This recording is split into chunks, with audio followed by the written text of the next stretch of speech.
சீனா உருவாக்கியுள்ள டீப்சீக் அமெரிக்காவின் ஏஐ சாட்பாட்டுக்கு சவால் விடுக்கும் வகையில் உலகமெங்கும் வரவேற்பை பெற்றுள்ளது. டீப்சீக் ஏற்படுத்திய தாக்கத்தை வரைகலை மூலம் விளக்குகிறார் நெறியாளர் காயத்ரி.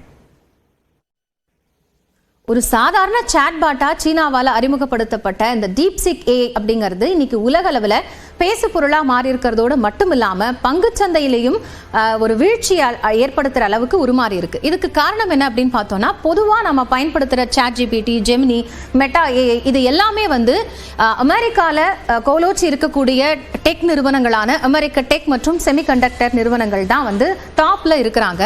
அவங்களையே சவால் விடக்கூடிய வகையில் இப்போ டீப்சீக் ஏஐ அப்படிங்கிறது அறிமுகமாகி இருக்கு. கிட்டத்தட்ட ஒரு வாரம் தான் இது அறிமுகமாகி இருக்கு அப்படின்னு பார்க்கும் பொழுது ChatGPT-யை முற்றிலுமா பின்னுக்கு தள்ளி ஒரு சாதனை படைச்சிருக்கிறது.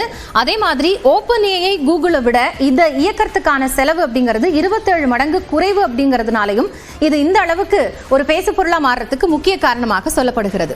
அது மட்டும் இல்லாம டீப்சீக் ஏஐ அறிமுகத்தால கிட்டத்தட்ட $600 பில்லியன் என்விடியா நிறுவனம் இழந்திருக்கு அப்படிங்கிற ஒரு தகவலும் வெளியாக இருக்கு. என்விடியா மட்டும் இல்ல, அது சார்ந்திருக்கக்கூடிய பல்வேறு நிறுவனங்கள் ஆரம், பிராட்காம், செமி, குவால்காம் நிறுவனங்களோட பங்குகளோட விலையும் கணிசமா குறைஞ்சிருக்கு. சரி, இந்த அளவுக்கு இது பேசு பொருளா மாறி இருக்கு இல்லையா? இதுக்கு என்ன காரணம் அப்படின்னு பார்த்தோம்னா, டீப்சீக் முழுக்க முழுக்க இலவசமானது அப்படிங்கிறது தான் இதனுடைய ஹைலைட்டான விஷயம். ஓபன் ஏஐ மாடலை காட்டிலும் இது 27 மடங்கு குறைவு. மற்ற ஏஐக்கும் டீப்சீக் ஏஐக்கும் இருக்கக்கூடிய வித்தியாசம் என்ன அப்படின்னு பார்த்தோம்னா, பொதுவாக நம்ம பயன்படுத்துகிற கூகுள், ஜெமினி இது எல்லாத்துலேயுமே ChatGPT இதுலலாம் ஆரம்ப நிலை பயன்பாடு அப்படிங்கிறது நமக்கு இலவசம் தான். அடுத்த லெவலுக்கு நம்ம போகணும் அப்படின்னா ஒன்று கட்டணம் செலுத்தணும், இல்லைனா சப்ஸ்கிரைபராக மாறணும். ஆனால் இதில் முழுக்க முழுக்க இலவசம் அப்படிங்கிறது தான் முக்கியமான விஷயம்.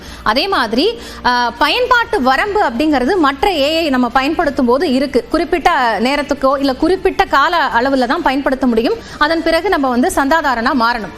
ஆனால் இதில் அந்த மாதிரியான எந்த வரம்பும் நிர்ணயிக்கப்படலை. இன்னொரு விஷயம், வெளிப்படையான கோடிங் அப்படிங்கிறது மற்ற ஏஐல நம்மளால தெரிஞ்சுக்க முடியாது. ஆனா டீப்சீக் ஏஐயை பொறுத்த வரைக்கும் யார் வேணாலும் போய் அதை தெரிஞ்சுக்கக்கூடிய வகையில யூசர் ஃப்ரெண்ட்லியா இருக்குங்கிறதும் இதனுடைய முக்கியமான சிறப்பம்சம். அதே மாதிரி எந்த நம்ம ChatGPT-யோ அல்லது ஓபன் ஏஐ இது மாதிரி எந்த அடிப்படையான ஒரு ஏஐ தொழில்நுட்பம் பயன்படுத்தினாலுமே அது தானா கற்பது கூடியதா இருக்காது. அது ஏற்கனவே ஃபீட் பண்ணப்பட்ட டேட்டாஸ் தான் இருக்கும். ஆனா டீப்சீக்கோட R10 மாடல் அப்படிங்கிறது தானாவே செல்ஃப் ஸ்டார்ட் பண்ணி நமக்கு சொல்லக்கூடிய விஷயங்களா இருக்கும். அதுதான் இதனுடைய கூடுதல் சிறப்பாக பார்க்கப்படுகிறது. அது மட்டும் இல்லாம இது ஏஐ தொழில்நுட்பத்திற்கே விடுக்கப்பட்டிருக்கிற ஒரு சவால்ங்கிறதையும் அமெரிக்க அதிபர் ட்ரம்ப் குறிப்பிட்டிருக்காரு அப்படிங்கிறதும் கவனிக்க வேண்டிய விஷயம்.